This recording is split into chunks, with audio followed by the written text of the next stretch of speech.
Here is a 45-year-old female patient, Mrs. XYZ, hailing from KR Puram, Bangalore, a homemaker by occupation and studied till 10th standard, presented with complaints of neck swelling in front of the neck since 1 year and pain over the swelling since 3 months. Next slide. History of presenting illness. Patient was apparently normal 1 year ago when she noticed a swelling in front of the neck, which is approximately 2 cross 2 centimeter, which was insidious in onset, gradually increasing in size.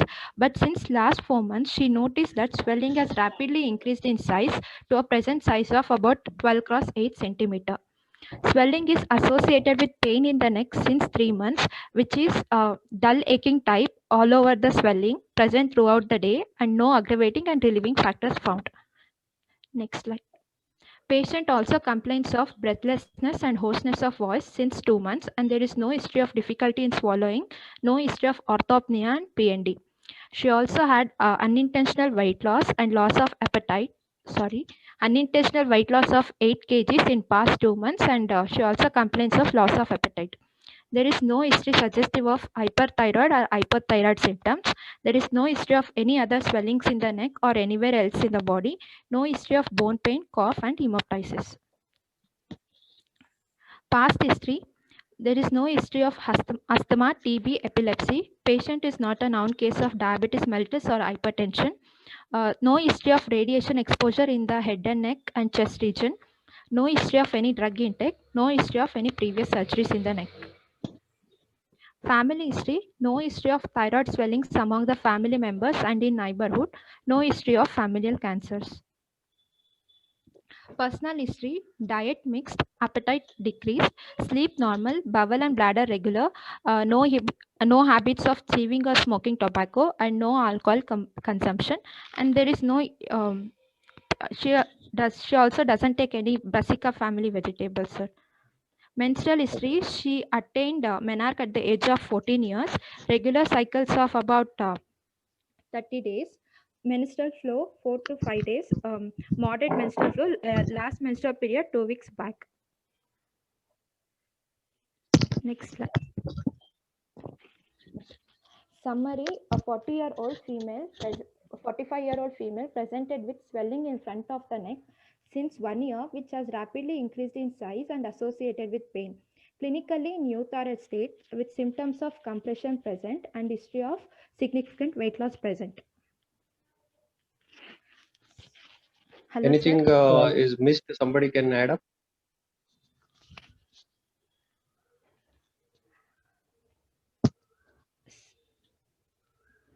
What are all questions you asked for compression? Sir, any difficulty in breathing, change in the voice, and difficulty in swallowing, sir, rather than dysphagia.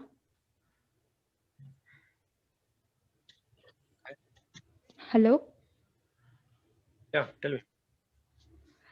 Sir, I will ask whether patient is having any difficulty in breathing, change in voice, hoarseness, and difficulty in swallowing. What else? Is there anything missing?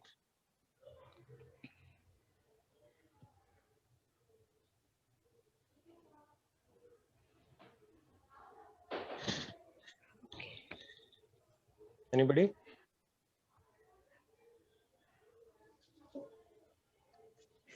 Sir, in chat box, they have told syncope, sir. If it involves common carotids, it can result in transient blackouts, sir. Okay. That's a good thing. Any other thing? Usually it is fast.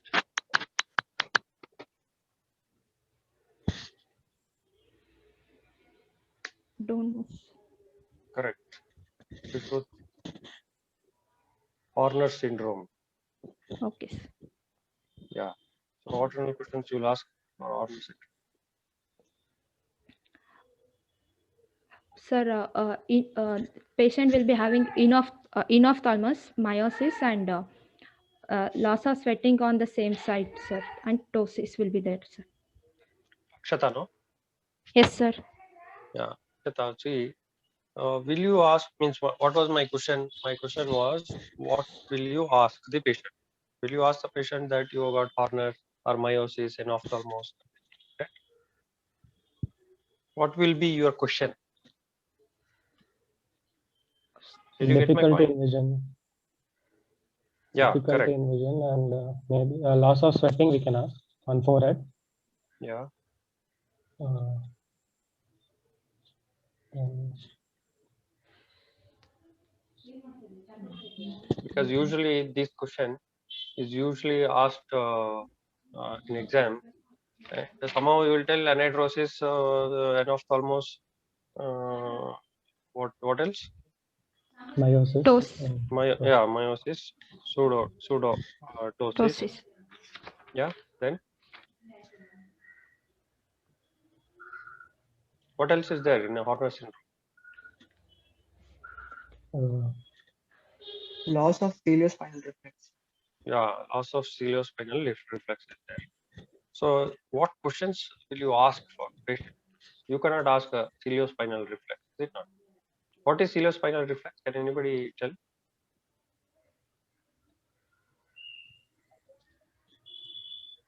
Sir, if you stimulate the spinal nerve, that is by pinching at the nape of the neck, Hmm. there will be contraction of ciliary muscles of the eye. So, See, Meiosis. means you want to see the ciliary muscles, the eye. It is a clinical sign, is it not? It's not a laboratory investigation. It is a clinical sign. So, okay, you told pinching the neck. Some painful stimulus you will give to the neck, right? So, what will you observe in the patient? So the meiosis and accommodation reflex, like it will come to the medium. Yeah, that's why I asked. Usually, the Horner syndrome is asked everywhere, and you will tell the answer, and it will go off. See, what is ciliospinal reflex is when you give a painful stimulus to usually neck, even it happens in face also, right? If you give a painful stimulus to the neck, there will be 1 or 2 millimeter pupillary dilatation immediately. Yes, sir. Okay, it's not a ciliary muscle meiosis, nothing. It's pupillary dilatation. So it is a reflex. It will stay for few seconds and it will go off. Yes, sir. What is the importance of this reflex is this reflex can be elicited in patients even in coma. That is the importance of this reflex. Means in coma only few reflexes will be present. Most of them will be absent or it will become ulta. Means what should be there, it will not be there. So cerebrospinal reflex will be there, like the light reflex, what you see in CPR time, the pupillary dilatation and the light is projected to the eye and seen, the pupillary constriction is seen, is it not? To see whether pupils are acting or not acting.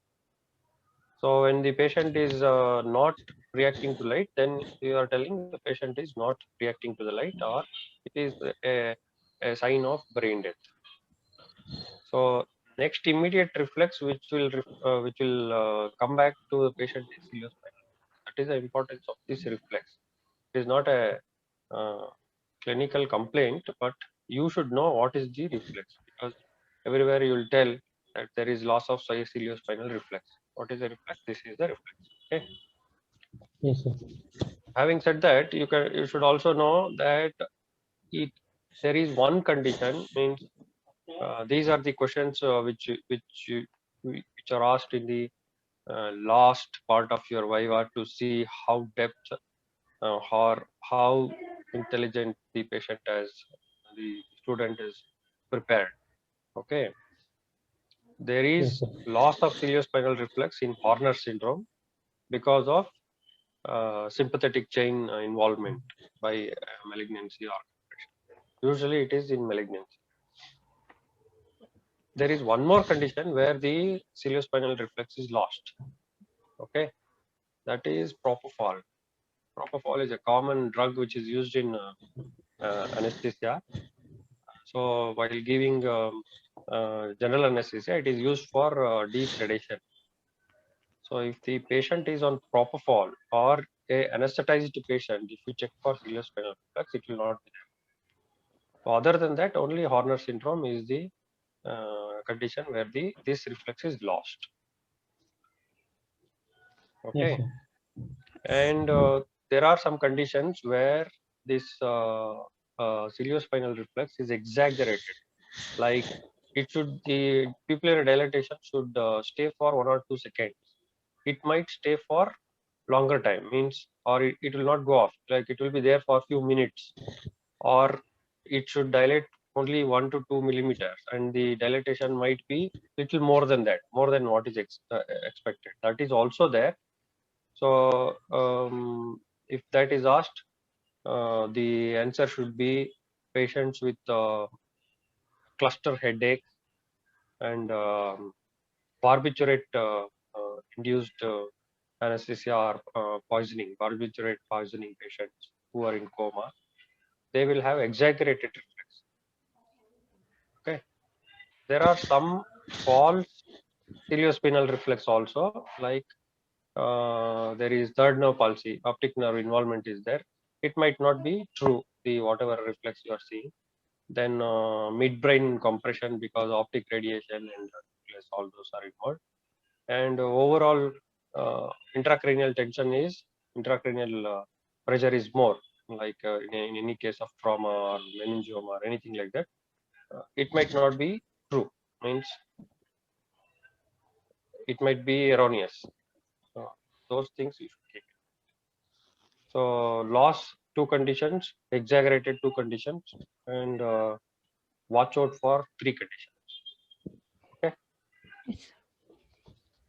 Yes. And one more thing is, the main thing is, it is ipsilateral pupillary dilatation. Means if you project light on the pupils, the pupillary constriction will be on the both eyes when you do normally. Ciliospinal reflex, whichever side you pinch, that side pupillary dilatation should not be on the other side. Okay, ipsilateral pupillary dilatation for any painful stimulus of the neck. Okay. Yes, sir. Yeah. So coming back to the question, when you ask the patient about Horner syndrome, you should ask about visual disturbance, as we told.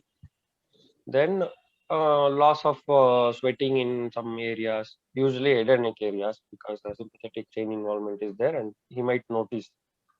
Why this is asked is because there is irregularities of sweating in thyroid conditions, is it not?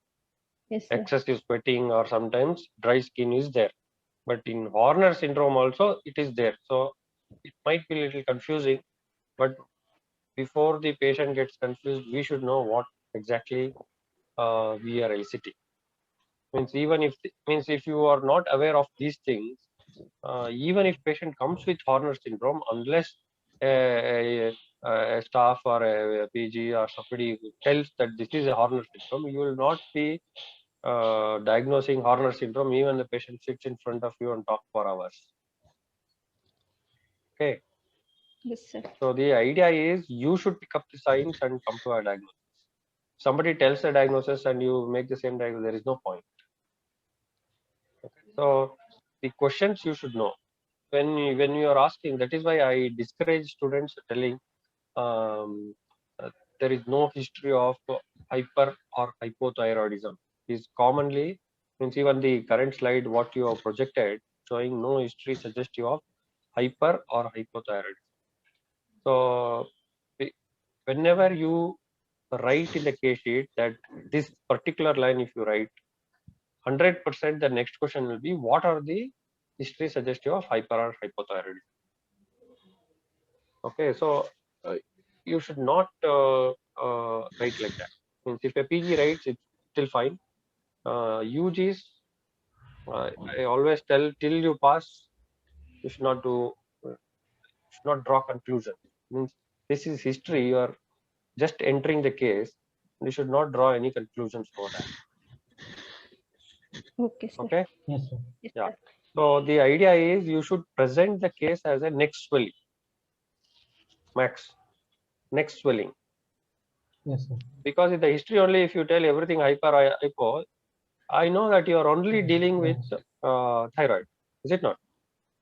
Yes, sir. 100% you are dealing with thyroid. So suppose if I want to deviate, I'll just ask what complaints did you ask for parathyroid, and majority of the times the student will not be ready for such.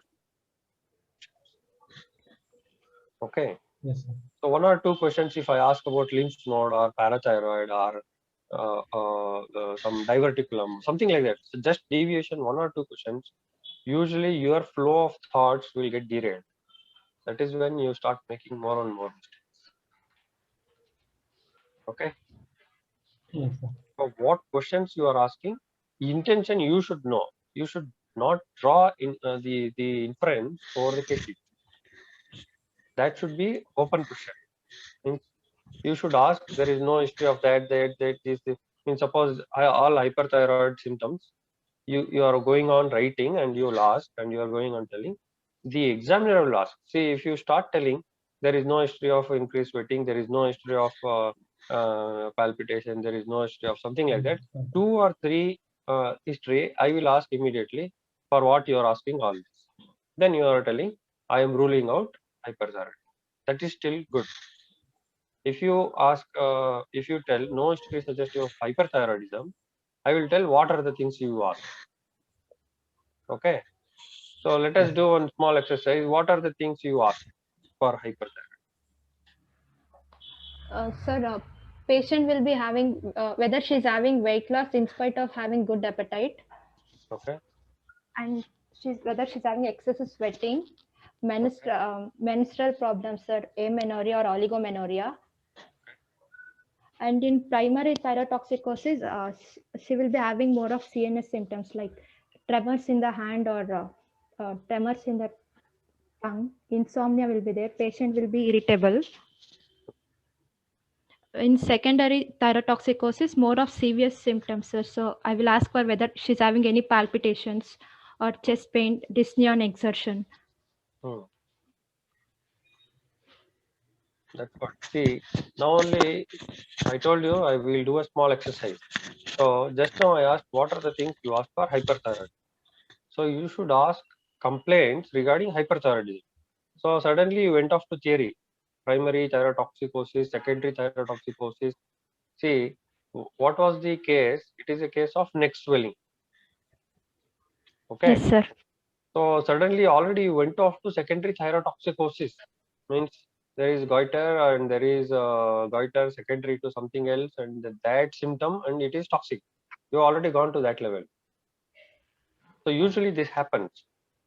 Okay, that is why I am telling if you ask complaints and write it in the case sheet, that is good. Yes, sir. Usually what happens is when such question is asked, I can go on. Means I did not do deliberately, but I can ask, okay, what else? What else? You will go on telling. See, when you told palpitation, tachycardia, I will tell, okay, what else? Then you will go on again. Definitely, you will have some more, is it not? Sure. Usually, you will tell 2 or 3 things and you will keep quiet. And I'll ask, what else? Then somebody will start prompting with some other answers. Okay, it goes on. And usually, what happens is when I ask what else, you would have already gone from complaints to the signs. But we are in the history. Okay. Yes, sir. So those things, what happens is the 1 or 2 questions the examiner asks, and I'll tell, and he will tell, okay, all these things you will ask in the history, and you would have told a lot of things. Means you are thinking the examiner is checking your knowledge, and you'll go on deep. So like you told primary, secondary, then you will go to thyroiditis, and probably in malignancy also you will go. But ultimately, examiner will come back to history. So that is why don't draw conclusions in the history. Okay. Okay, sir. You asked about breathlessness, you tell there is no history of breathlessness or there is breathlessness. on either lying down or walking or exertional, whatever. So I told you, everything should be simple and straight. KISS principle. I told no, keep it simple. It is there. You just tell that is there or not. Okay. Then the examiner should ask what is the conclusion. Then you can tell the conclusion. That gives you a better situation. Okay. Yes, sir. Yeah. Go ahead. Sir, examination, sir. Yeah. And past history, last class only I would have told. Usually, diabetes, hypertension, epilepsy, and all is better to put at the end of the present history. Yes. Because diabetes, hypertension cannot be passed. Yes, sir. Okay. So, what are the drugs you have asked in past history you are interested in? Sir, for any cough syrups which contain iodine and amiodarone. Definitely, patient would have taken a cough syrup, no? Long term, sir, like asthmatics and COPD. And Okay. amiodarone for palpitations. Hmm. And any phenobarbital, phenytoin, and carbamazepine, they cause metabolic derangement. They inhibit metabolic. Sorry, sir. They causes metabolic degradation of T3 and T4. Yeah. And Okay. sulfonamide. So, what I would like to bring here is still the bottom line is you are in history. You are asking whoever it is. This is a lady patient, is it not? Yes, sir. Yeah. So the lady patient will be, what was her name actually? Sir, it's No, no. Don't XYZ. Okay. Somebody like some Muniamma is there. Huh? yes, sir. So you would not ask Muniamma to tell, are you taking barbiturate, what is amiodarone or palpitation? She won't know what is amiodarone, whatever it is. Is it not?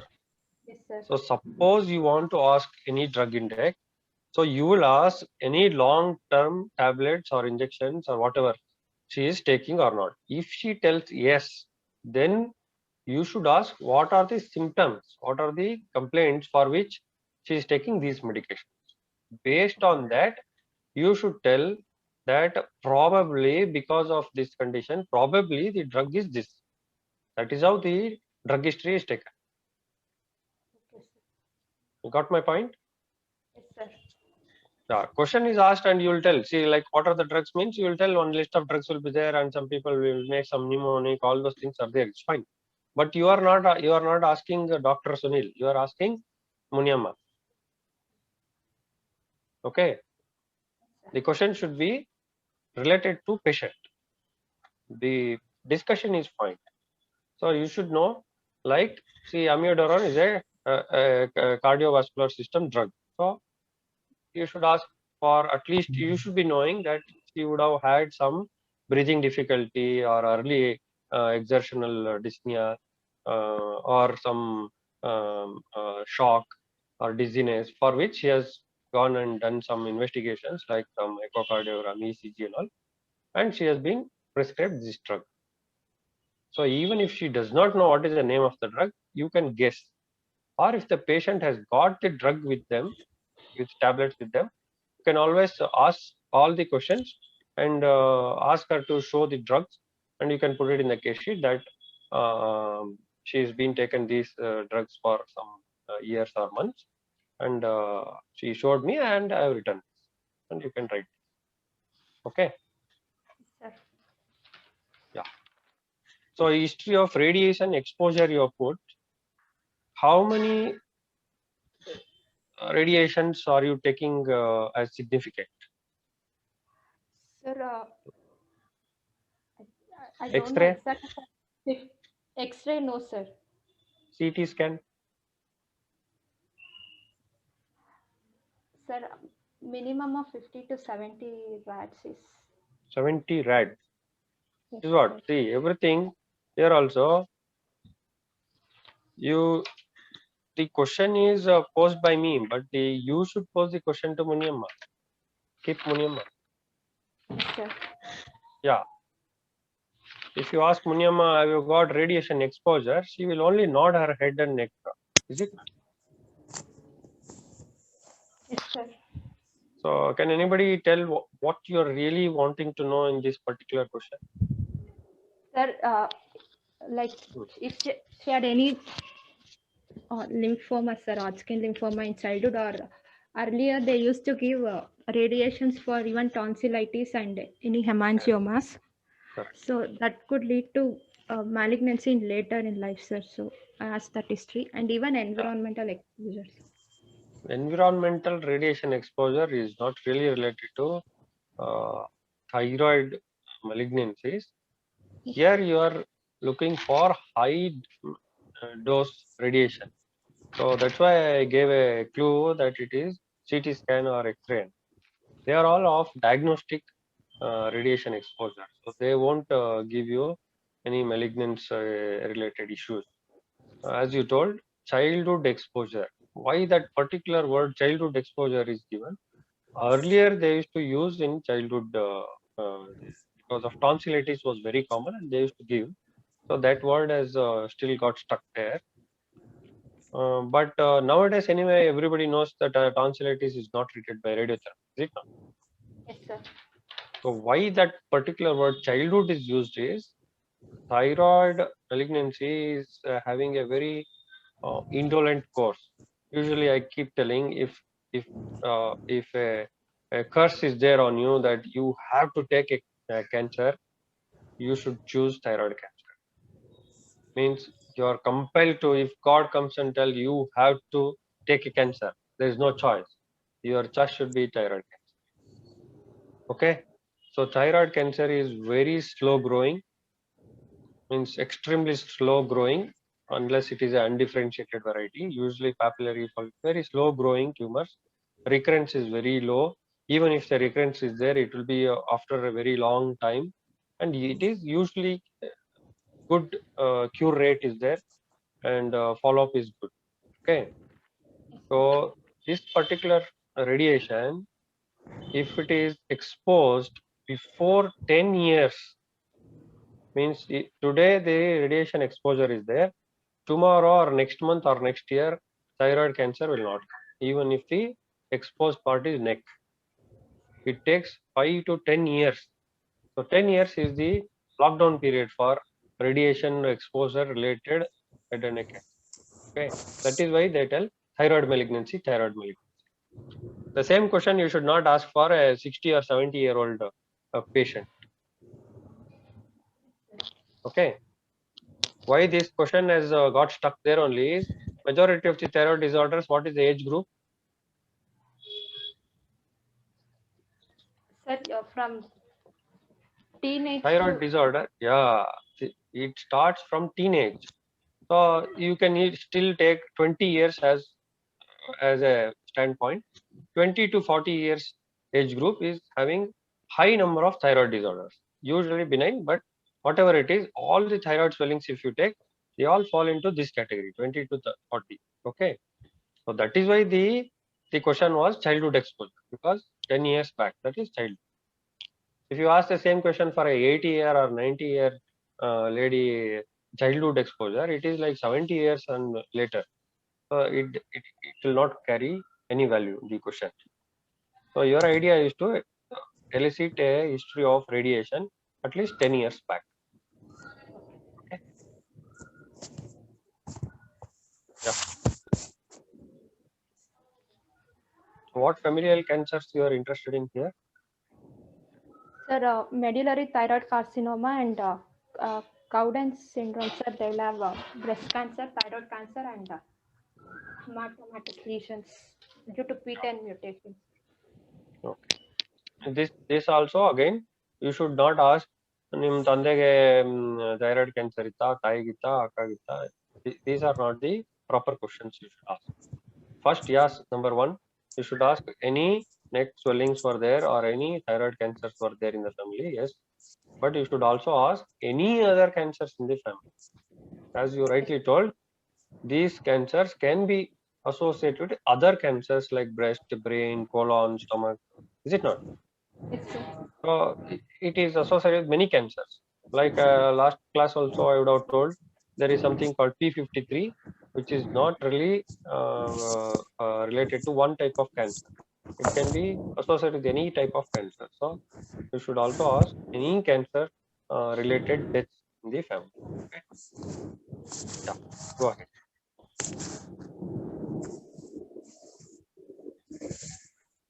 Diet.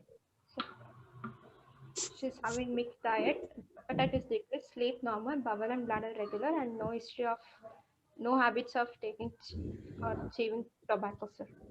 Yeah.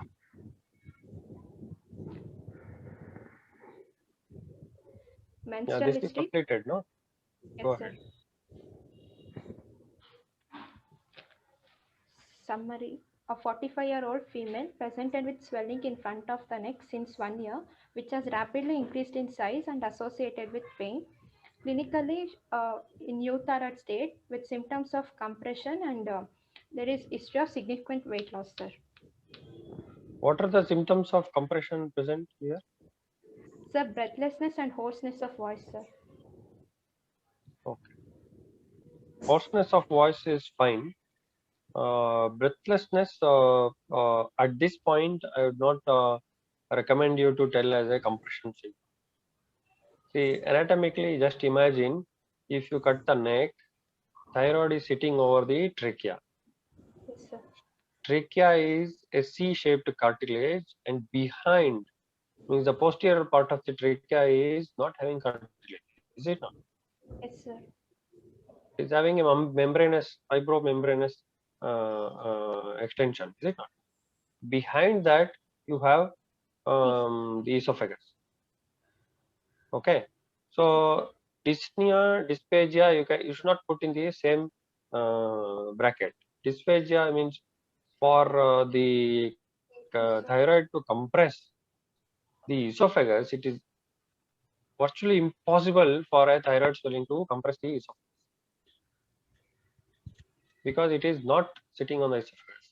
It is indirectly putting pressure, and whenever the pressure is there on the trachea will press the esophagus, and it is not having cartilage at the esophagus point, so it gets played open. Okay, Yes, sir. and to imagine that thyroid will compress the tracheal rings cartilage and compromise the airway is also too much, don't you think?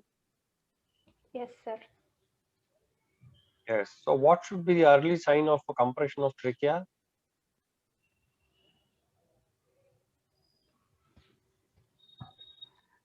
Compression of trachea is there, suppose. What should be the sign? Strider, What strider should be will the be there. symptom? Yes. Yes. You should more Strider. bothered about noisy breathing. Okay. That is stridor. So that is logically, if you think, even mild, see, if you compress your own trachea for just few millimeters, you will also get some stridor, is it not? Yes, You will not sir. be able to speak or breathe properly. So that is not breathlessness; it is stridor. So you should ask about stridor. Okay, sir. Dyspnea is a very later stage symptom. Okay, this dyspnea probably what patient has is probably because of some other hemodynamic instability or something else. Okay, Yes, sir. yeah. A small comment because see each day in your exam 25 or sometimes 28 30 students will be there, so usually first few students will get a lot of time with the examiners, last few students will have little lesser time compared to their counterparts. So uh, means some minor things that you might think it is normal, like what you have put here, swelling in front of the neck. So suppose, see, I am the examiner. I am bored by 1 o'clock listening to the same thing. I will tell front of the neck means in the ear or in the other patient or something like that. I'll make a joke. See, it is not wrong, but it's always better that you put it as swelling in the front part of the neck. You got it? Yes, sir. See, front of the neck and front part of the neck are not same. Correct, no? It's not medical terminology. It is common language. But front of the neck is different. Front part of the neck. You are not wrong if you put swelling in front of the neck. It's okay. But it is in front of the neck. It is not in the neck. It is in front of the neck. Okay. So if somebody does not comment on that, it's great. You don't have any problem. But usually if somebody comments, that will not be, means it will not be very encouraging for you to go ahead after that come. So you'll become more defensive. You will not be expressing. Okay. So try writing the case sheet in like that only, like for exams. Every case sheet you should write like for exams. Then you will get used to writing a good case sheet. Yeah, go ahead. General physical examination. Here is a middle-aged female, moderately built, moderately nourished, conscious, cooperative, well-oriented to time, place, and person. Height is 165 centimeter, weight 55 kg, BMI 20.2 kg per meter square. Normal hair luster, no sparsity, facial expressions normal, no eye signs of thyrotoxicosis, upper and lower limb no tremors, and skin is normal. No signs of pallor, icterus, cyanosis, clubbing, generalized lymphadenopathy, and edema. Temperature is 37 degrees centigrade. Pulse is 88 beats per minute. Regular in rhythm. Normal volume. Character. No radial delay or radiofemoral delay. No vessel wall thickening. All peripheral pulses are felt. Blood pressure is 130 by 80 mmHg. Right arm supine position. And respiratory rate is 15 cycles per minute. Local examination. Inspection. So Swelling any in front comment of on the general physical examination? no positive signs. No positive sign. So what I can notice here is one, the BMI is low. Yes, but okay. It is on lower side, is it not? Lower side, yes, sir. Yeah, it is on lower side. And here in general physical examination, thyroid, what are the things you should add is more than conscious oriented. Yes, conscious oriented is important. You should tell whether patient is restless, calm. Yes, sir. Yeah, because here a Mm. restless patient, you are thinking of hyperthyroid patient, or a lethargic, sleepy patient, you Okay. can put it into a hypothyroid category. Is it not? Yes, sir. Yeah. So that part you should see. These things you'll read in the textbook in the lesson, but where do you put it in the case sheet? If you Yes. imagine, means if you remember, if your last case also you would have taken, you'd never commented on these things. What is the use of learning all this and not using it in practice? You should use. That is why you are learning all those. Okay. So generally, when you examine the patient as a whole, these are the things you notice. So Yes, sir. obviously, patient is very anxious, restless. Sometimes the patients are so restless, their speech is also altered. It means they are not speaking slowly. They are so fast. They sometimes the words get jumbled up, or sometimes stammering will be there. All those will be there. They are all observational points you should add in the physical exam, general physical examination. Okay. Yes, sir. And the other thing you usually miss is when you ask about the history, you would have asked about excessive sweating, less sweating, all those things would be there. That point also in examination you will never cover. See, when you read in the theory, you would have read that the palms are very sweaty, or sometimes you will have toad like skin. Is it not? Yes, yes, sir. Those are the things. See, when you hold the patient's hand for checking the pulse, you are holding the hand. You should take the opportunity and comment on the dryness or moist hands. Yes, sir. Yeah. So because when you tell local examination, and you will come back to either tremors or eye signs, and you'll finish it. There is no area for you to comment on this. So this is where you should comment. So when general physical examination is being done, you should comment on the palms are sweaty, moist, cold and moist hands are there, or dry and rough hands are there. Okay, so if it is there, you write. That will be a good point for you to add such point. If it is not there, fine. Means if it is not written, it is assumed that it is not there, but you should have checked and it should not be there. Okay, Yes, if sir. it happens to have it and you write on the case sheet, once you just check and write in the case sheet, you get the feeling that you have examined properly. That itself will boost your confidence for examination. Okay, such things you should not use. Yeah. Upper limb and lower limb tremors, you have written. Yes, sir. Lower limb tremors. The upper limb and tongue. Lower limb. No, when you written means probably I thought probably you would like to check. Or probably if you would have put upper limb and lower limb normal, probably it would have gone unnoticed, but you have put no tremors. No tremor. Yes, sir. Yeah. So that means I am assuming that you checked for lower limb tremors. Hmm. So, okay, in thyroid patient, what will you observe in lower limbs? Anyway, we came to lower limbs. Thyroid, dermopathy, sir. Pretibial myxedema. Yeah, correct. Then Edema. Okay, mixed edema again. There will be swelling. yes, pretibial mixed edema can be there. Yes, Yes, sir. hair loss can be again, observed. Hair loss. Yes, sir. Yes. Hypothyroid. Yes, Then, there is something called thyroid myopathy. yes, sir. Proximal muscles. Yeah, because thyroid is a very metabolically active hormone, thyroxine. So if thyroxine is more, then the activity is more. So muscles will get fatigued. Yes. And if the thyroid hormone is less, muscles is inactive and the blood flow is also altered, still they will have lethargy and uh, uh, the usage is not proper. So again muscles are involved. That is why the reflexes are also affected in thyroid. Okay.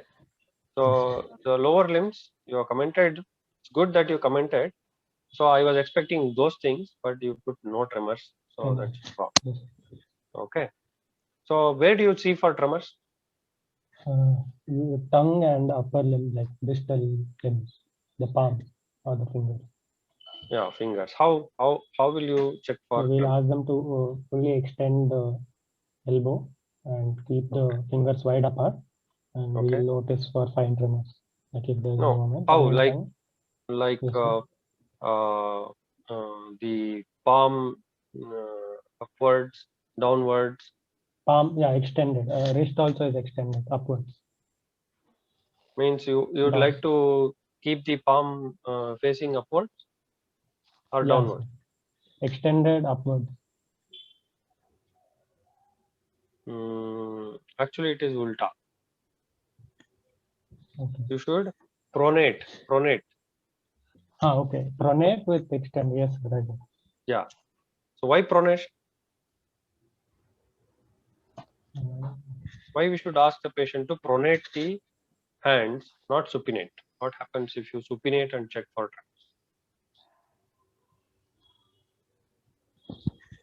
Not sure. Anybody?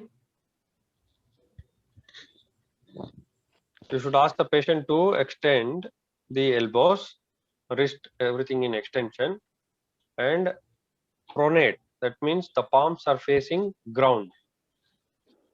Why not sky?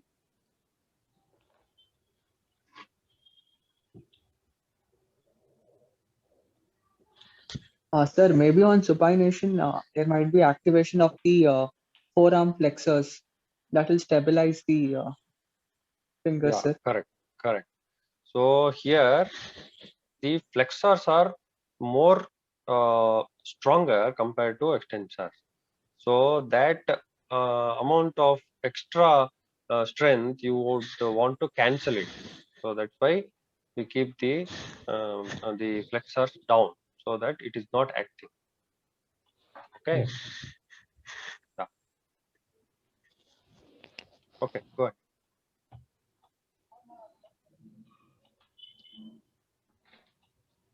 Local examination inspection. Swelling noticed in front of neck, approximately 12 into 8 centimeter, appears to be extending from one sternocleidomastoid to the other horizontally and vertically from hyoid bone down to sternal notch.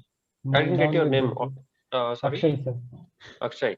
Akshay, Yes, sir. I would have told last class also, it's a good practice for a student to tell. It's good that you put local examination neck. It's good. Exposure. Yes. Because so many people will not put neck. They will put on local examination, and it will straight away start with a swelling. So it's good that you put neck, but when you are presenting the case, it's wise for any student to tell that you obtained consent and the patient was made to sit comfortably Yes, sir. in good light, Yes, sir. and the inspection is done from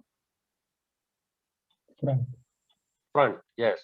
So that is how means you would want to tell whether you extended the neck or flexed the neck or turned the neck, all those things. So inspection is done from the front.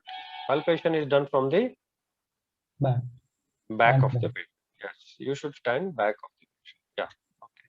So I had doubt, like in thyroid, like for adequate exposure, what should I write? Like only the neck, or they should?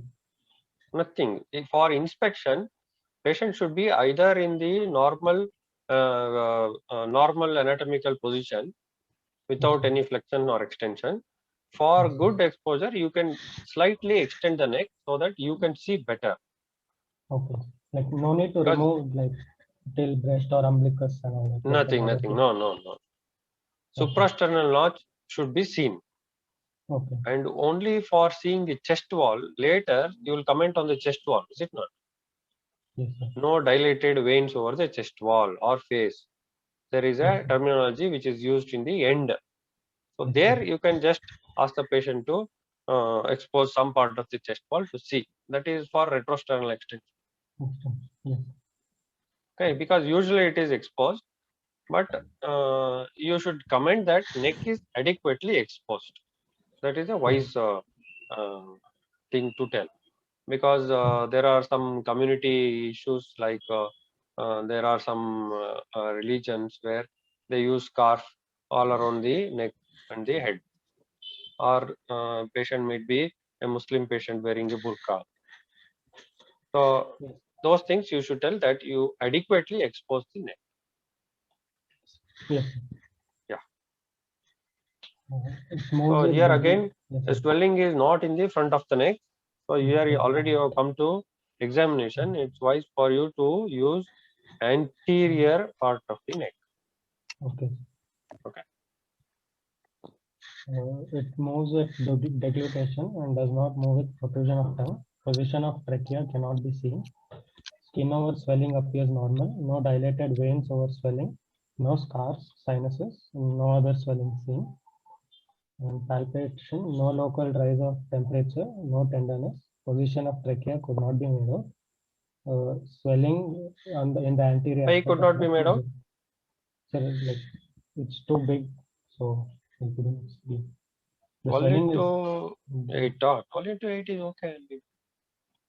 Is it diffuse swelling, or if it is a? Yeah, it's involving both lobes and No, what I mean to tell is diffuse or discrete. Means you could see the borders or no? No, borders are irregular.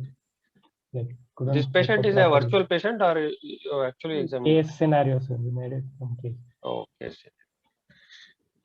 This is the problem. Okay, go ahead. Swelling measuring 12 into 10 centimeter noted in the thyroid region involving both lobes and isthmus. Horizontal extent 5 centimeters from midline on either side. Vertical extent is 1 centimeter below hyoid to sternal notch. Borders are irregular. Swelling moves with deglutition and lower border is palpable. Bossellated surface and hard consistency. See here, Akshay, yes, sir. go to previous slide. Yeah, Here, so it's not good thing to tell about horizontal extent, vertical extent. You should tell Yes. the swelling is 12 into 10 centimeter in its maximum dimension. Dimension. What is the shape of the swelling? Whether it Yes, is sir. irregular or it is butterfly shaped or it is oval, Oh, and it is on the both sides of the neck of the yes, midline. sir. Yes, sir. Means both lobes are involved or not. Then you should tell it is extent. Extent is told in the midline one, from where to where, and laterally you might not, means it is not a uniform swelling to tell the same findings everywhere. So usually in the midline it will be smaller, and in the lateral side it is little bigger, is it not? So you Yes, should tell in terms of at the level of upper border of the thyroid cartilage. Okay. Okay, and below, above the clavicle, how many centimeter above the clavicle or sternocleidomastoid, the suprasternal notch, and above thyroid, either upper border of thyroid cartilage or at the level of thyroid notch. Thyroid Yes, notch sir. is a fixed structure, you can tell, and laterally anterior border of sternocleidomastoid. Yes, sir. And if you happen to see the lateral border itself directly, you can tell how many centimeter, or you can tell the lateral border is beneath the anterior border of Sternocleidomastoid. Yes, sternocleidomastoid. sir. So that Yes. is how we should tell the extent. Okay. Okay, and borders are irregular. Usually, will not be a finding in a thyroid swelling. Okay. So since this is a case scenario, I cannot comment more. But borders are usually regular. Okay. A regular Even if border and irregular border, malignant. yeah, you're right. But borders are, here you want to see borders for diffuse swelling or discrete swelling. Means you can see the border or no. That is the importance here. Actually, what you are seeing in thyroid border is, it is one of the surface, is it not? It is a lateral surface. You are seeing it as a border. Yes, sir. Yeah. So suppose if you take the nodular thyroid also, the borders will be irregular if you take like that. Yes. So here you want to see the borders are diffuse or it is distinct. All borders are well made out. That is the comment. Yes, sir. Okay. Okay. The irregularity is taken for surface. Okay. Okay. What are the surfaces you will get in thyroid? So diffuse swelling will be a regular surface. And if it is Regular, there is multinodular, nothing called regular. like Smooth this. surface. Smooth surface, yeah. Yeah, smooth surface. Smooth surface. And if it is nodular, it will be nodular. Yeah. Or it can be basilated if it's huge. Yeah, can be basilated if there are large nodules. Yes. So this irregular, that's what I'm telling. Irregular usually does not come in thyroid, because thyroid is having a good capsule, which is a tough capsule.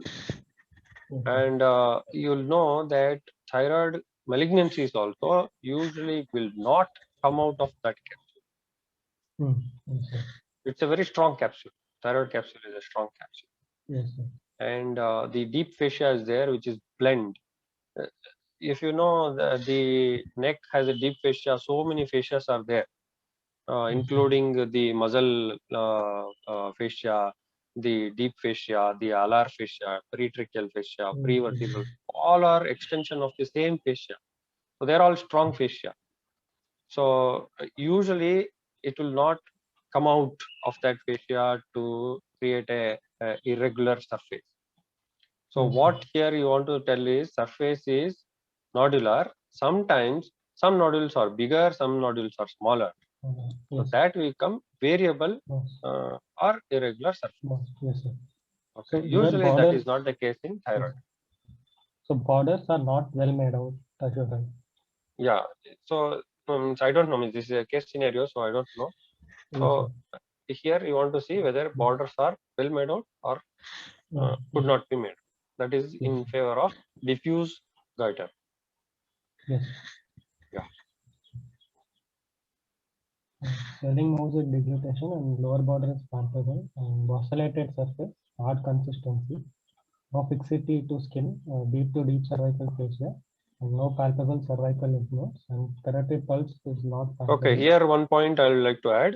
How did you make out the swelling is deep to deep cervical fascia? First, it moves with deglutition, and second is against. Ask the patient to flex the neck against resistance, and right. swelling will become lesser, smaller in size. Like it will become So less what prominent. you are doing by doing forceful flexion of the neck? You're making the muscles taut.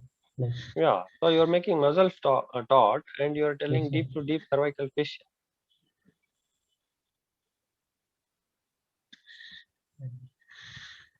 Correct, no? yes, sir. So is it right? I'm not Can sure. anybody tell what is the point I would like to discuss here? Actually, I have already given away the answer and then asking the question.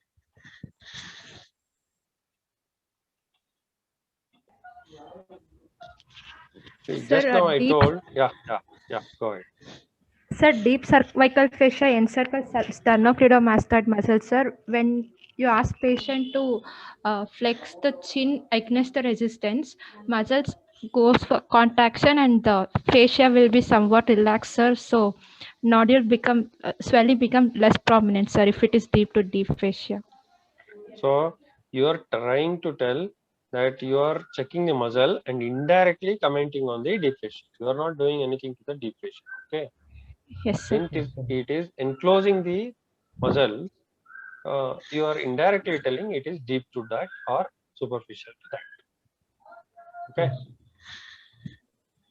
Okay. Yeah. Okay. And Laha's method margins of both lateral lobe felt and are irregular. And Kyle's method nodularity felt with pulp of thumb. And No. Yeah. Stop. See, these methods are to be used for particular reason. So as I told, this is a case scenario. I cannot really cross-check and correct you. Kreil's method is, how do you check for Kreil's method? How do you examine? Examiner stands in front of the patient and with the thumb on the thyroid swelling, the patient is asked to why you want to keep thumb?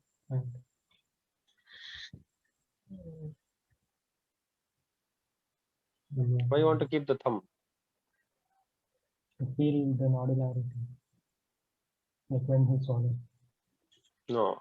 See, the idea of checking for Kreil's method is when the nodule is so small, it is like a small nodule. It is a probably a half centimeter or 1 centimeter nodule is there. Means it is a small nodule where you cannot use your hands for examining that. That way, if you just keep your thumb over that nodule and ask the patient to swallow or do something, then you can feel the surface, consistency and borders. Yes, sir. Okay. So the Kreil's method is for smaller nodules. Okay. Suppose if you keep 2-3 fingers, still the small nodule can get escaped in between fingers. That is the idea of putting one finger over the nodule and checking. Laha's method of examination is not an extraordinary method of examination. So as you told in previous slide that you could not make out the border. So to make the lobe prominent, you push the thyroid from one side to another side. Like if I want to examine left side, I will push the thyroid gland to left side. Means from the right side, I'll put pressure and make the left side more prominent. And check for the whatever I want to check, whether it's border, consistency, tenderness, consistency, whatever. Okay. So all the things. Then I will put pressure on the right side so that the right borders become more prominent, and I will check for the right lobe. That is for making the lobe more prominent. Yes. Okay.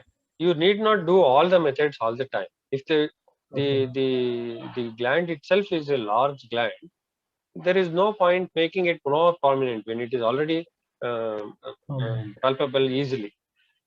These are for you are suspecting something on the lateral side, then you make it more prominent. You are suspecting a small nodule and there is some problem with that nodule and you might miss, so you are checking with the Kreil's method. Yes, sir. Okay, this 12 into 10 centimeter swelling Kreil's method is absolutely wrong. Okay. Okay. Systemic examination, respiratory What is this system, Cocker's normal. test you have put as positive? Yes, so lateral lobe, if we give slight compression, in huge, bigger swelling, usually it compresses the trachea. On giving compression or pressure on the lateral lobe, stridor can be elicited. Yeah. So you are partially correct. It might Yes. compress the trachea. As I told earlier, it is not so easy for a thyroid gland to compress trachea. Yes, sir. Okay. So a long-term thyroid, usually the thyroid swellings are long-term duration thyroid swellings will be there. So usually after for staying there for a longer duration, that part Yes, of sir. trachea which is on the thyroid might become soft. Yes, sir. That is called as tracheomalacia. Yes, sir. Like osteomalacia, it is tracheomalacia. Yes, sir. Yeah. So if that part of trachea is softer and you put pressure on the thyroid lobes, it might Yeah, the yes. lumen will get compromised and the stridor will be there. That is Cocker's Yes, test. sir. Yes, sir. Or if the swelling itself has already compressed the trachea, Okay. then you make it more enhanced, then the stridor will be there. Okay, Yes, Cocker's sir. test is in more favor of tracheomalacia, Okay, indirectly telling compression. possibility of compression. Yes, sir. Okay, so why I am telling this repeatedly is tracheomalacia is not equivalent to compression. Yes. Softening of the trachea is tracheomalacia, compression is compression. Yes, sir. So lumen is not compromised in trichomalacia. It is more important for a surgeon to know about this trichomalacia because trachea is there for longer time and the thyroid is there for longer time. It is something like the walls of the building is really not held by the cement. Means the plastering is there, you know. Yes, sir. Inside there is bricks, there is the what is that iron rods are there, all pillars are there, everything, but outside there is cement, but the cement is holding the integrity of the whatever is there. The cement Yes, becomes sir. loose, still the walls might become weak. That is the idea, is it not? Yes, sir. So there is a old building is there, they can still hold all the old things together by putting again replastering the walls. Yes, So sir. it is very similar to that. If the trachea is already soft, and if you remove the thyroid by doing a thyroidectomy, the trachea which was held by thyroid for longer time might collapse. Yes, sir. So post-operatively, pre-operatively patient was fine. Post-operatively he might develop stridor. Yes. That is why it is important for a surgeon and anesthetist. So anesthetist might if you see the anesthetist checking after the thyroid surgery, if the trachea seems to have softened out, the patient might get stridor and they might continue the intubation for 1 or 2 days more, so that it will not fall. The lumen is not compromised. Yes, sir. Yeah. Systemic examination, respiratory system, normal vesicular breath sounds heard, CVS S1 S2, no added sounds are one. CNS sensory and motor functions intact, higher mental functions intact, and skull and spine is normal. Abdominal examination, soft, non-tender, no organomegaly. Auscultation, there is no. So again here, Doe heard. CNS examination, all the students will tell the sensory motor functions are intact, all those things, but I doubt even 10% of them will really check for sensory motor functions and all. It's wise to check, but what is important for thyroid, you should check. Like I told, reflexes might get exaggerated or diminished in type of hypo or hyperthyroidism, that you should check Yes, sir. and comment here that exaggerated deep tendon reflexes are there. Okay. Yes, sir. And because of dry skin, there might be some sensory loss. So that if you have in the patient, you should comment in here. Otherwise, hyperthyroid patient might be anxious and restless, Yes, and like I told, there might be some incoherent speech, or the ideas keep shifting, means he is not able to concentrate. There comes the higher mental functions, which you can comment here. Okay. Otherwise, Yes, sir. these wordings what you have put is usually taken for granted, and everywhere you'll write it.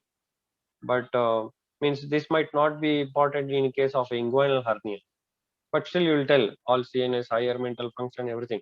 Usually we will not go to that details, but since these thyroid disorders can affect CNS, you Sure. should be little careful while writing this, uh, to make sure that the reflexes you checked and some sensations you checked. And memory, all those things, there is no need to check because you would have already asked the history, so they would have got enough memory to recall all the things, and you will tell them. Okay. Yes, sir. Yeah. Auscultation, this should have come before. So there is no bruit heard over the upper pole of thyroid. Why only upper pole? Because superior thyroid artery is superficial, and inferior thyroid artery is like branches out when it comes to the gland.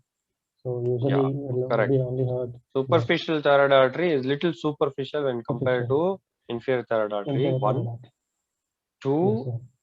it is a the gland itself is lesser in bulk in the superior form when compared to inferior. It is something like a guava fruit will be, upper pole is little smaller, lower pole is usually little bulkier, is it not? Yes, sir. So that's why you would like to see in the superior. Mary, a 45-year-old female presented with swelling in anterior part of neck since 1 year, which is rapidly increased in size associated with pain. She is clinically in euthyroid state. Symptoms of compression are present and a history of significant weight loss present. On examination, a palpable swelling in front of neck, bossylated surface, hard consistency involving both lobes and isthmus, which moves with deglutition. Original diagnosis, multinodular goiter with secondary malignant transformation in clinically euthyroid state with symptoms of compression, and TNM staging is T4B N0 M0. And points favoring malignancy is history, rapid increase in size, and pain associated with swelling, compressive symptom, and on examination, hard consistency, and Berry sign for it. Berry sign you did not mention, no? Carotids, I told so. I told not palpable. Not palpable. Both carotids. That's why I had doubt. I don't know. So again, the case scenario is this is the disadvantage. Yes, sir. So you should understand the Berry sign is a sign of advanced malignancy. Yes, sir. As I told, usually the thyroid will not infiltrate immediately. Usually, Yes, sir. but when it is there in close association with carotid sheath, it will invade the carotid sheath and then makes it, means carotid is still there. You are not able to palpate it because the thyroid has infiltrated the carotid sheath. So it is not so supple and you are not able to palpate. So usually carotid pulsations will not be palpable in malignancy, but when you examine, if you see the area, where do you palpate for the carotid? Carotid is upper pole of thyroid cartilage, C6 tubercle.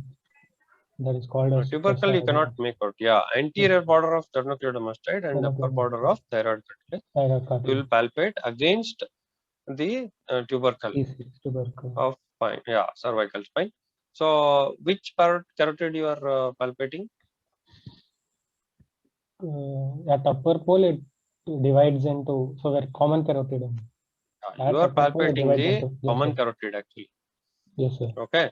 So when it is not palpable, it is good practice to just lateralize your point and check for carotid little laterally or little posteriorly, Sir. because majority of the times the thyroid will be benign and it pushes.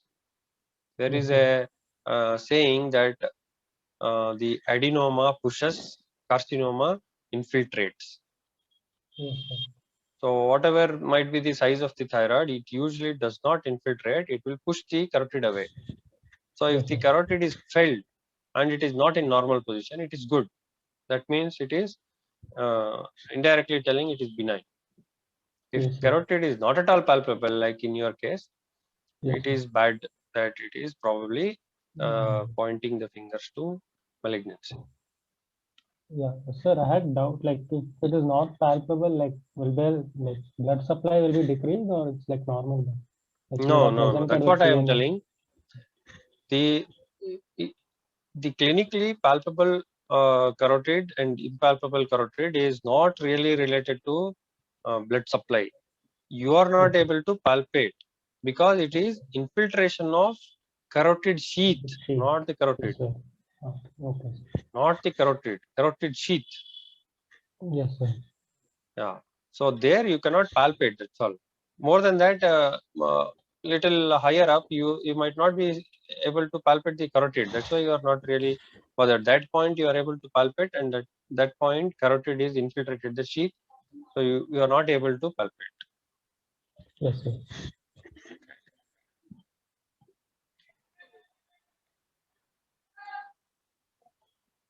And, And the diagnosis, put the diagnosis. See, there are two types of examiners who would like to see the diagnosis in different way. One is multinodular goiter, right? Euthyroid, right? yes, sir. Symptoms of compression also okay, but secondary malignant transformation is little too sophisticated. You should not, means it is too uh, imaginative. So Okay. clinical diagnosis is it is goiter. What is goiter? Enlargement of thyroid. Enlargement of thyroid gland. It is enlarged. How it is enlarged? It is diffuse or nodular. So it is nodular. So there is nothing called solitary nodular goiter. Okay. Okay. There is nothing called solitary nodular goiter. A lot of people write SNG. There is nothing called SNG because solitary nodule goiter. Goiter means whole thyroid gland is enlarged. In the first two words, you are telling solitary nodule means only one nodule is there in the thyroid, and you are telling goiter. Goiter means whole gland is enlarged. So it is Yes. something like telling it is a dominant nodule. Because when you tell goiter, whole thyroid gland is enlarged and only one node is palpable. That is SNG. So don't use the word solitary nodular goiter. It is always one side, whether it is right or left, solitary nodule of thyroid. Like you can write RSNT, right sided solitary nodular thyroid, solitary nodule of thyroid. Okay.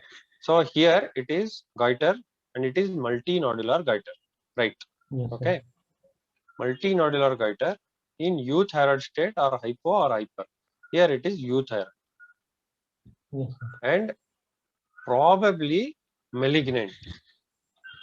Probably malignant. Yes, sir. That's all should be your diagnosis. Okay. Okay. That's all should be your diagnosis. Secondary transformation, all the transformation and all you should not be. Probably malignant. Probably. If it is malignant, your staging will be T4B, whatever. No problem. Yes, sir. Okay. Secondary, Yes, sir. primary means if you write secondary malignant transformation, then I will ask what is primary malignant transformation. Yes, sir. You got it? Yes, sir. Because in oncology, secondary is having a lot of value. Secondary means it is metastasis, is it not? Yes, sir. So if I tell secondary cancer, that means the cancer is somewhere and it is secondary. Yes, sir. See, now if you use secondary malignant transformation, that means you are telling there is somewhere else, like in colon or in breast or somewhere, there is cancer and there is secondary transformation in thyroid. The whole meaning will change. Yes, sir.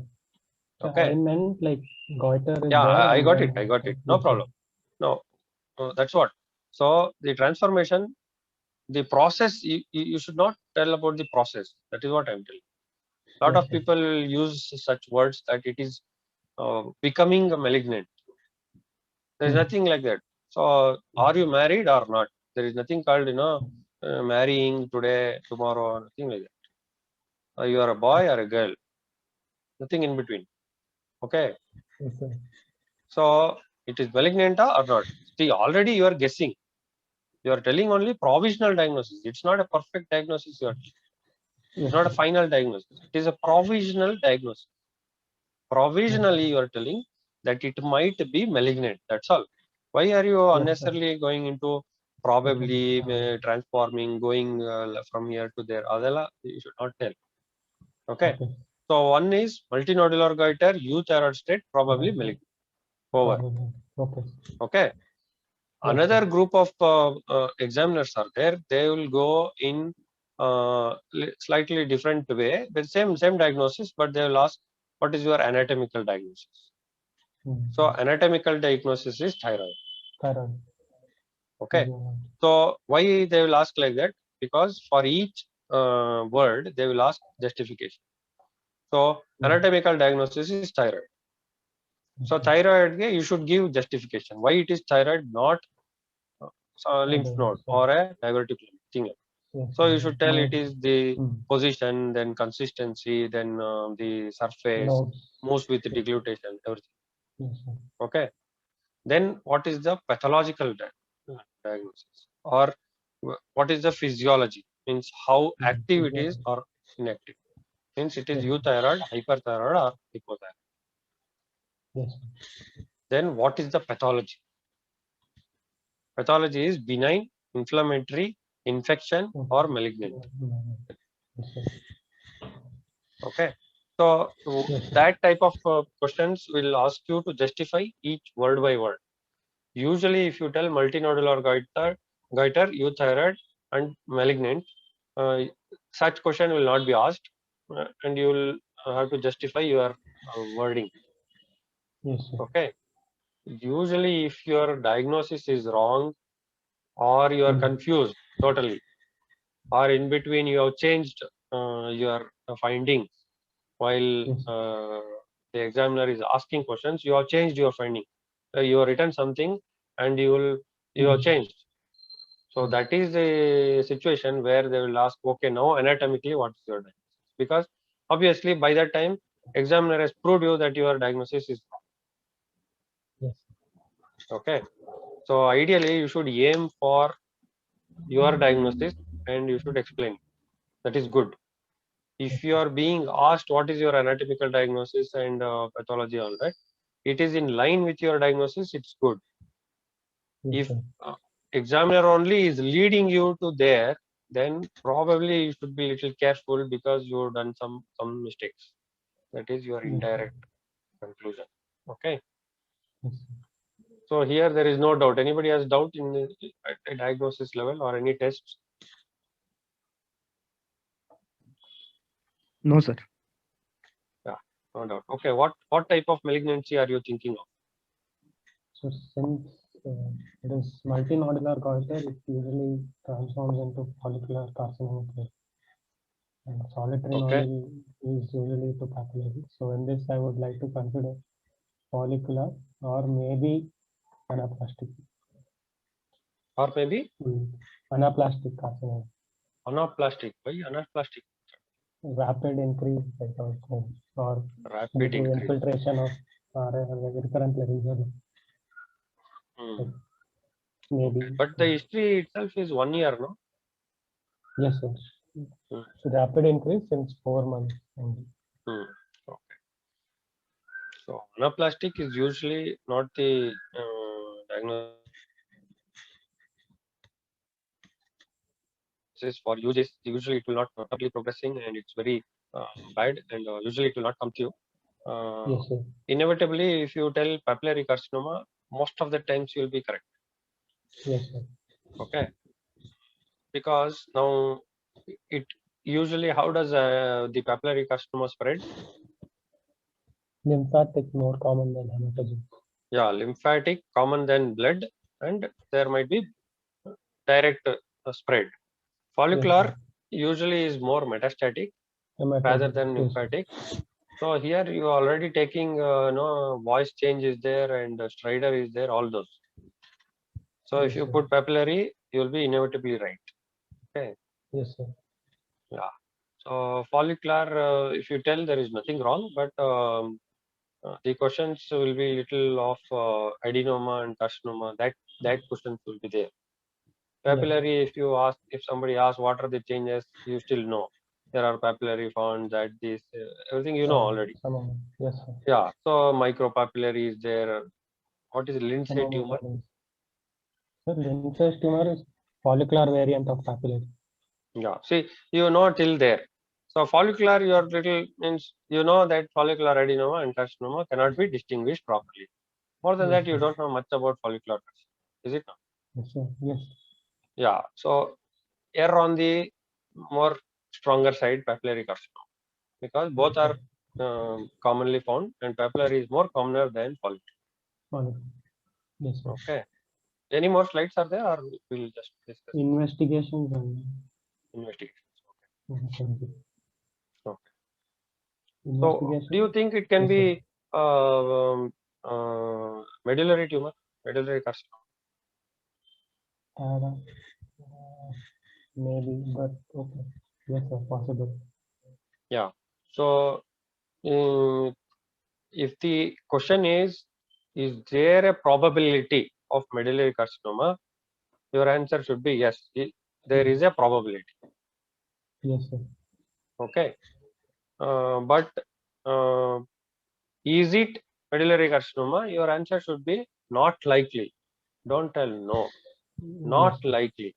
Why? Because there is no hypocalcemia or Yes, calcium related yes. things are not there, and Yes, it is more or less long duration, 1 year duration is there, and it is slowly growing. Classical nodular variety is there, yes, sir. and there is no other tumors anywhere in the body.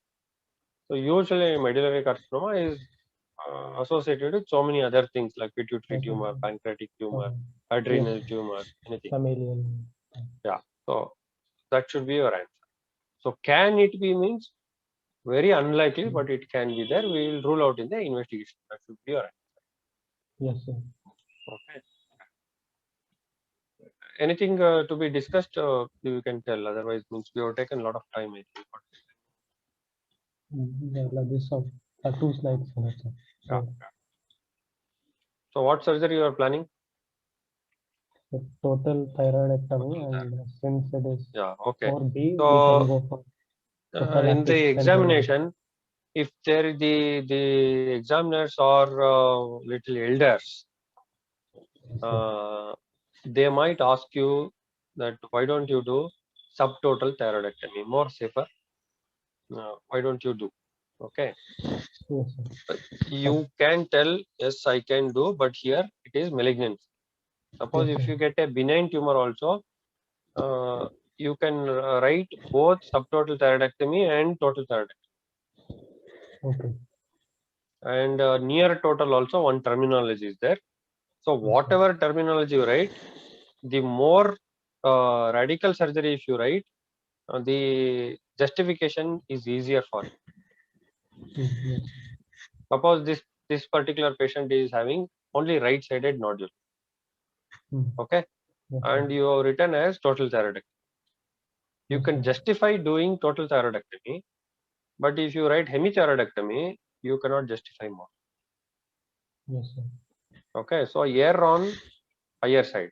Total. So go and tell I will do subtotal thyroidectomy or near total.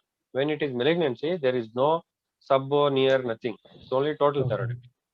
Yes, Okay, sir. only subtotal, near total, all thus come in benign diagnosis. Yes. Okay. So here the diagnostic investigation is, what is the diagnostic investigation? FNAC. Yes. FNAC. Suppose the FNAC has come inconclusive. What is next? Conclusive. Then true cut is Yes. true cut. I think we can do. So you have fallen into trap. There is nothing called true cut.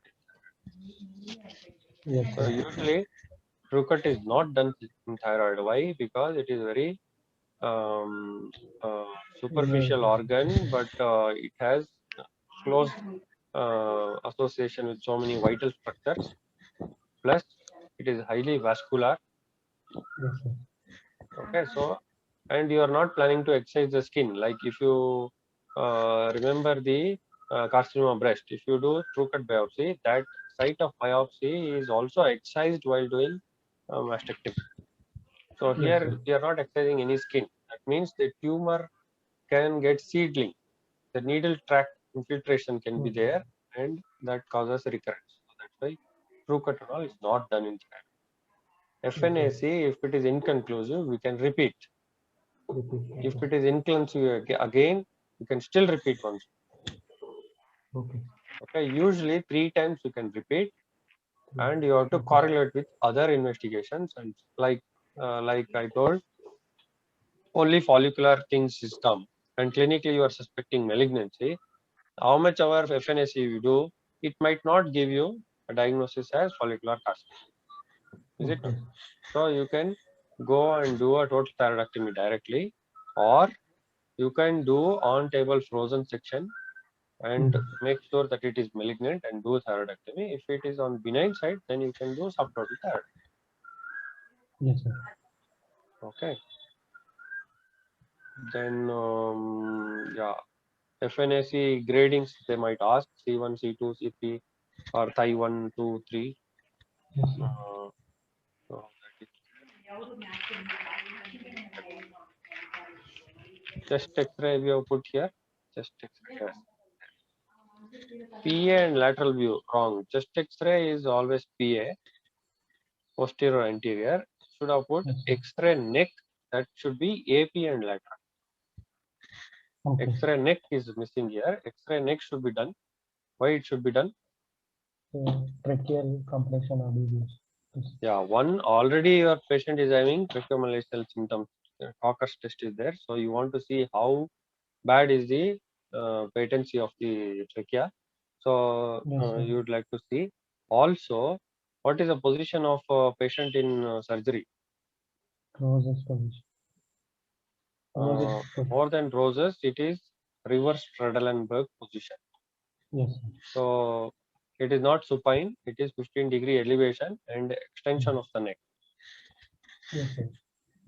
So if you do forceful extension of the neck and patient is 45 years and little more, patient might have got cervical spondylosis or any osteophytes, anything is there, and if you do, he might go for some other complication. Yes, sir. So that's why you would do neck X-ray, AP and lateral. Okay. Yeah. Okay. What else is done? Usually, if it is benign, there are some other investigations which get added.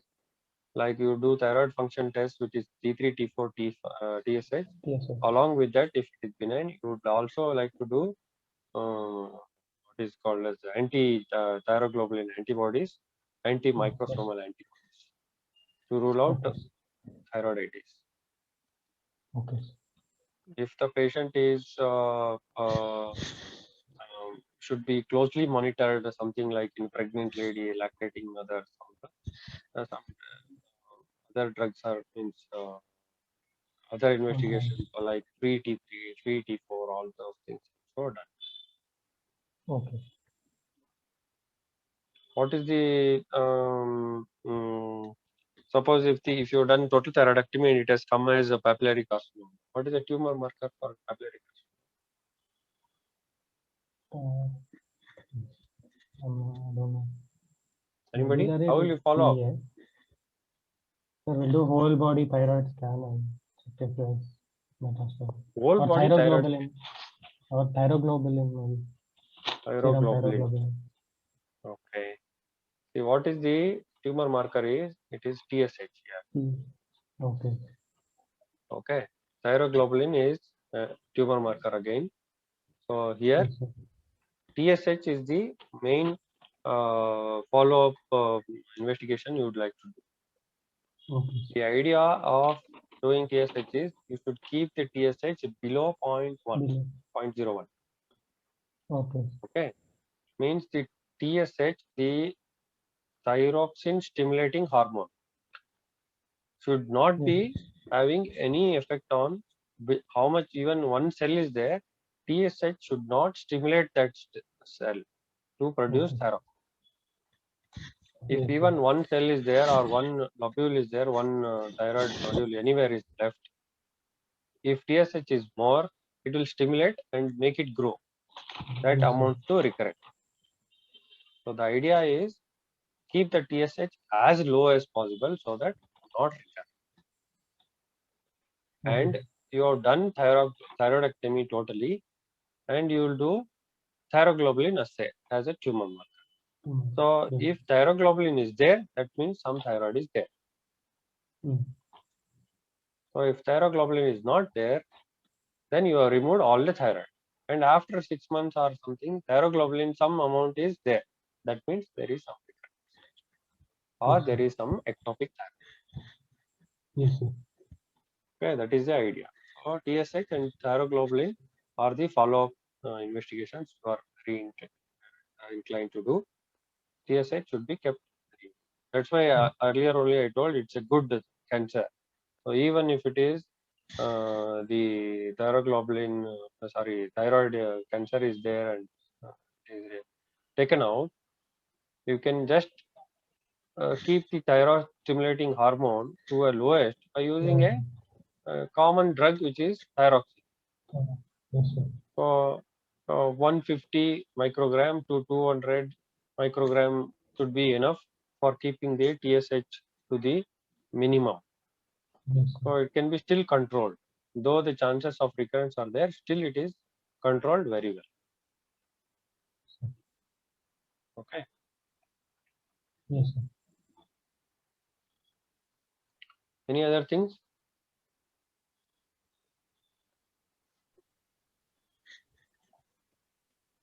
That's all. No, sir. So okay, I think I concentrate more on case presentation rather than thyroid. Uh, Anything related to thyroid, if you have any doubts, you can send me across. We can discuss, or some other day we can have a class on clinical discussion. Discuss more on clinical discussion because common mistakes are usually in clinical discussion which happen. The theory part usually discussed after you come to a diagnosis. Then, Yes. if you comfortably come till the diagnosis, usually you got good marks. And the main thing which you are prepared for is all the thyroid disorders, malignancy, all those will give you extra marks after you are comfortably passed. So the idea is to come to a reasonably good diagnosis comfortably in the exams. So make Okay. less and less mistakes, or preferably no mistakes in the clinical presentation, so that there will be no issues in the exam. Theory part usually you'll be well prepared, so some mistakes will be correcting now and then. It's not a big issue. Okay. Yes. Okay. Yes, sir. And in thyroid chapter, one important thing is thyroidectomy is commonly asked as a viva question.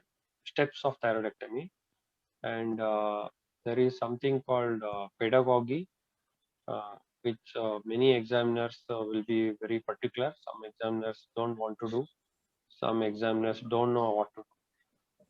All are there.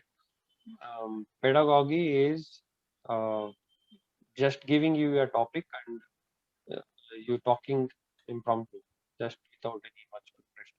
few minutes you will be given to recollect about that topic, and you should talk about that topic. So thyroidectomy is also one of that pedagogy topics, and Yes, there sir. is something called operative surgery in your viva.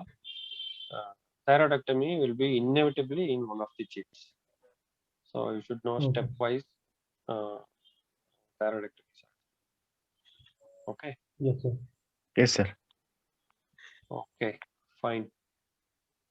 So I think we'll end the class here. Thank you, sir. Yes, sir. Read well.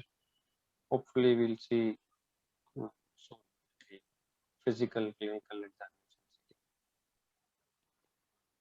Yes. Thank you, sir.